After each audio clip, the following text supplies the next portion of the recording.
दोस्तों, एक कंपनी के सामने एक भिखारी रोजाना बैठ के भीख मांगा करता था।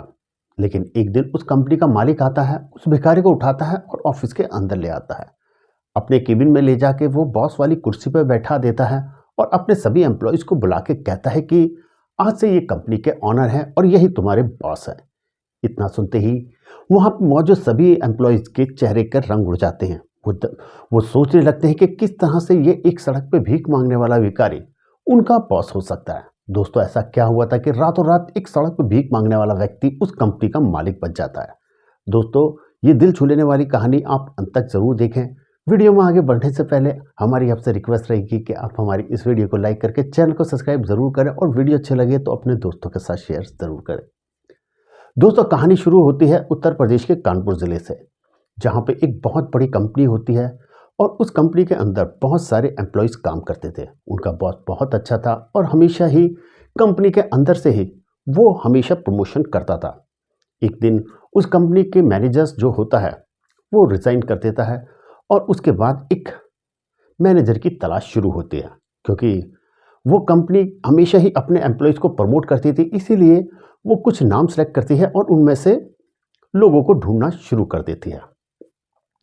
लेकिन काफ़ी समय के बाद भी उनके समझ में नहीं आता बॉस के कि किसको मैनेजर बना। वो एक एक करके सबका इंटरव्यू भी लेते हैं, सबसे 1 to 1 बात भी करते हैं, लेकिन इसके बाद भी वो कोई फाइनल डिसीजन नहीं ले पाते, क्योंकि सभी के अंदर योग्यता थी, सभी के पास में मेहनत किया होता, डेडिकेशन था। अब वो सोच रहे थे कि किसको मैनेजर बनाओ और किसको नहीं। वहीं दूसरी तरफ इनका एक लड़का होता है जो इस समय अपनी MBA की पढ़ाई कर रहा था। दोस्तों, उसकी पढ़ाई कंप्लीट हो चुकी थी और वो वापस अपने घर आ जाता है। इसके बाद लंच के टाइम पे वो देखता है कि पिताजी कुछ परेशान हैं। वो उनसे पूछ बैठता है कि पिताजी क्या बात है, क्या आप कुछ परेशान से लग रहे। वो बताता है कि बेटा, अब तो तुम वापस आ ही गए हो और कंपनी को भी आगे अब तुम्हें ही संभालना है, लेकिन मैं अपनी कंपनी के लिए एक मैनेजर की तलाश कर रहा हूँ। जो हमारा मैनेजर था उसने ऑल ऑफ सडन रिजाइन दे दिया। अब मुझे समझ नहीं आ रहा कि मैं किसको मैनेजर बनाऊँ, और अब तो तुम्हें ही कंपनी संभालनी है, तो मैं चाहता हूं कि मैनेजर को सिलेक्ट करने का काम तुम ही करो, तुम ही किसी मैनेजर को हायर करो। इसके बाद वो कहता है कि ठीक है, आप किन किन को मैनेजर बनाना चाहते हैं उनमें उनकी लिस्ट मुझे दे दिए, मैं उनमें से सिलेक्ट कर लूँगा।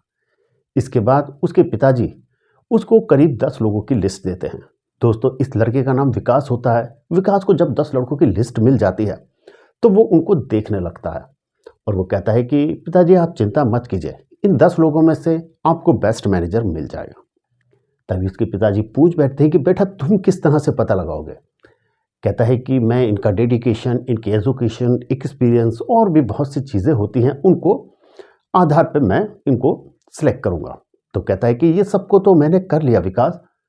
तो विकास कहता है, क्या आपने इनकी ईमानदारी और इनका दूसरों के प्रति व्यवहार, ये सब चीज़ें ऐसी चेक की। कहते हैं कि ये नहीं की। तो कहता है कोई बात नहीं, आपको कुछ नहीं करना, सिर्फ आपको ये कहना है कि आप एक वीक के लिए, आपको कुछ नहीं करना, बस आपको ये करना है कि आपको 4 दिन के लिए आउट ऑफ स्टेशन जाना है और उसके बाद 5वें दिन जब आप आएंगे तो आपको आपका मैनेजर मिल जाएगा। दोस्तों, इसके बाद उसके पिताजी वापस ऑफिस जाते हैं और अपने एम्प्लॉयज से कहते हैं कि 4 दिन के लिए मैं आउट ऑफ स्टेशन जा रहा हूँ ऑफिस वर्क के लिए। इस बीच आप सब लोग अपना काम अच्छे से करते रहना। और उसके बाद वो चले जाते हैं। वहीं दूसरी तरफ उनका लड़का जो विकास होता है, अब उसका काम शुरू होता है एक अच्छे मैनेजर की सर्च करने का।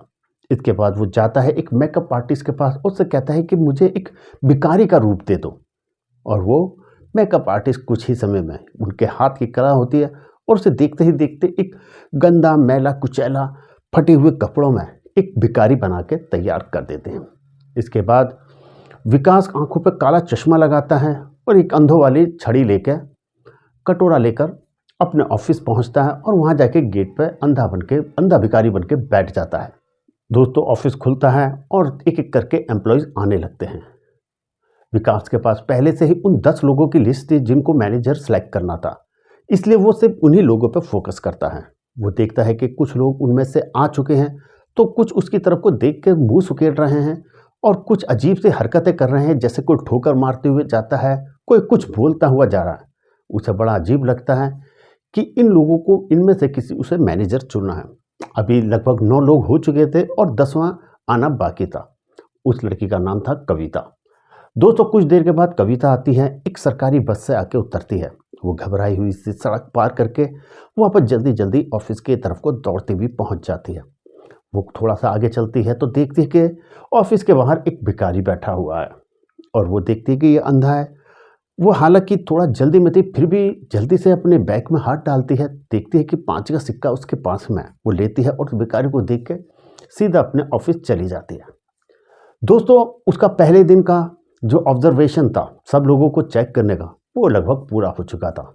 इसके बाद वो जाता है और जाने के बाद अपने पिताजी से कहता है कि पिताजी मुझे इन सब का जो बैकग्राउंड है वो चाहिए, यानी चाहे इकोनॉमिकली बैकग्राउंड हो, इनकी लाइक डिसलाइक हो, सब कुछ मुझे फ़ौरन भेजिए।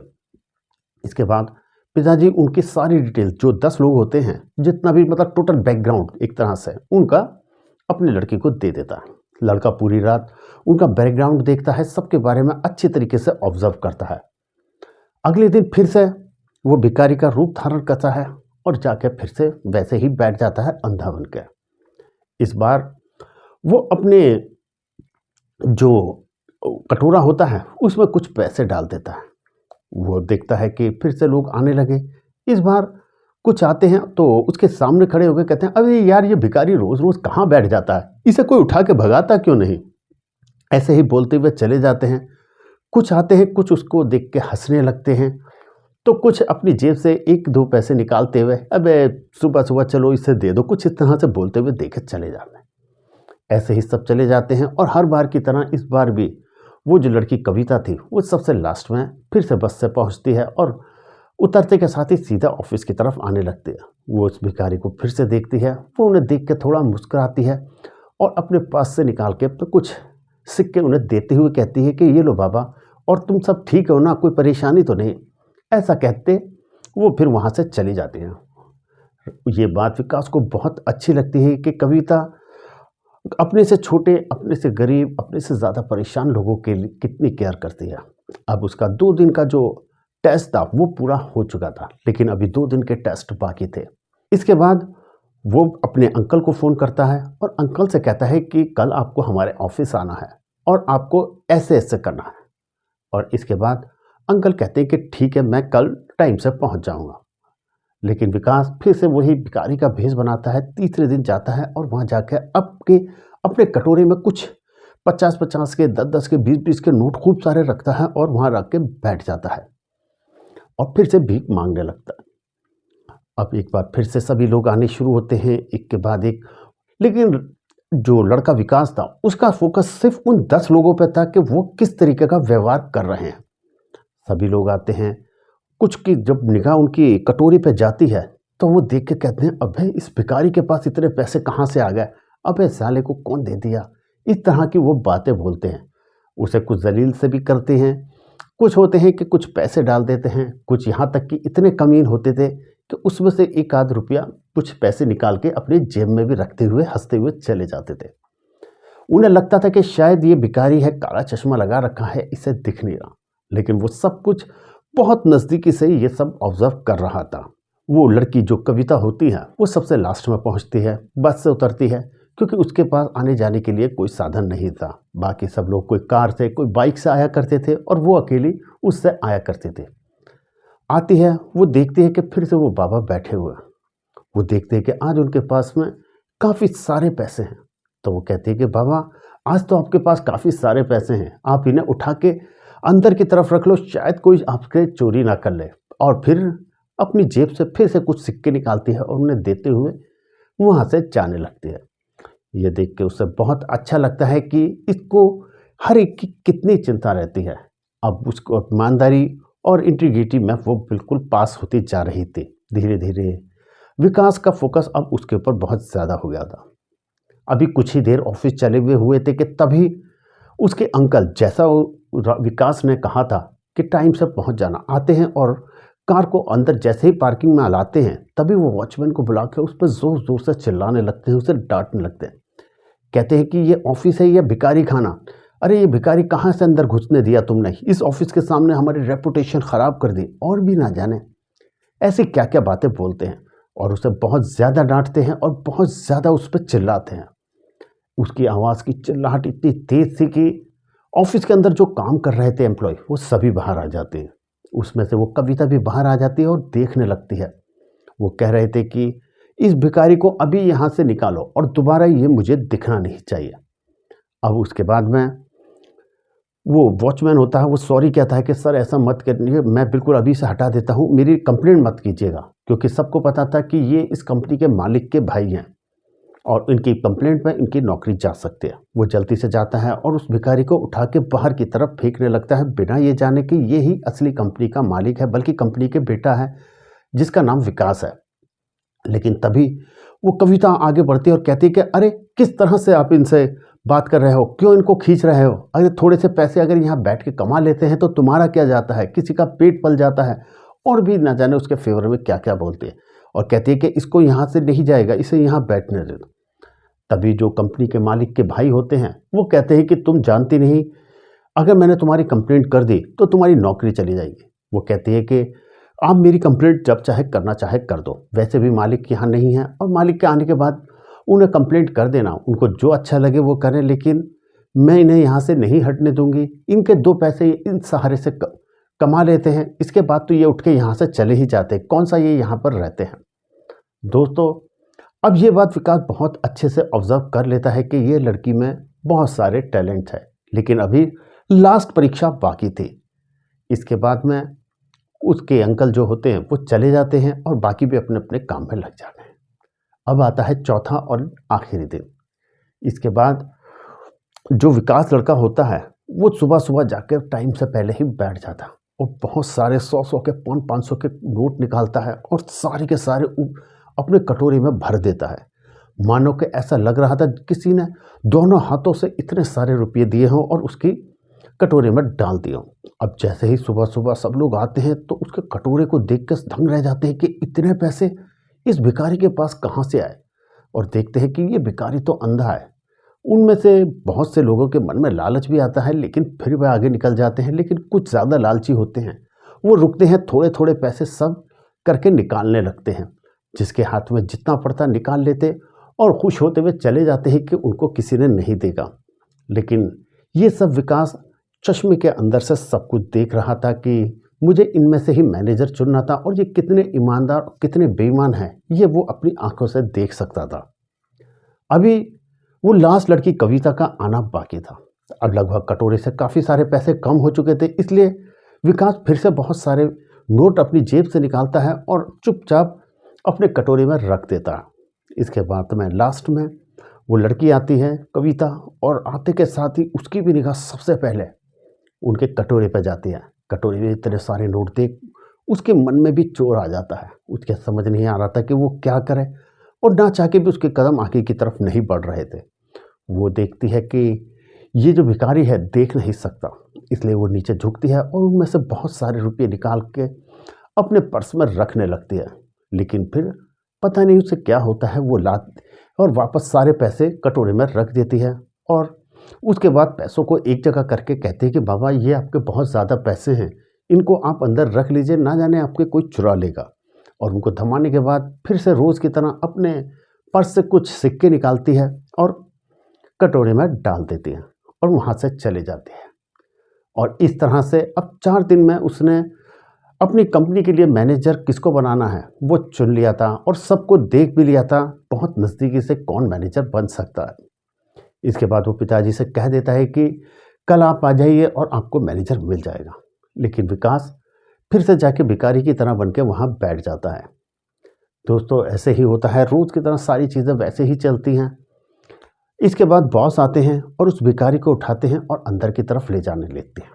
इसके बाद बॉस उस भिखारी को अंदर ऑफिस के अंदर ले आते हैं। ऑफिस के अंदर जैसे जैसे घुसते तो वहाँ सभी एम्प्लॉय देखने लगते हैं कि आखिर ये सड़क के बाहर भीख मांगने वाले भिखारी को अंदर क्यों लाएं। और उसके बाद वो अपने केबिन में ले जाते हैं और बॉस वाली कुर्सी पर बिठा देते हैं। इसके बाद वो सभी लोगों को बुलाते हैं और कहते हैं कि आज से तुम्हारी कंपनी के मालिक यही हैं और यही तुम्हारे बॉस हैं और यही अब आगे कंपनी को संभालेंगे और इस कंपनी का नया मैनेजर जो होगा वो भी यही बताएंगे।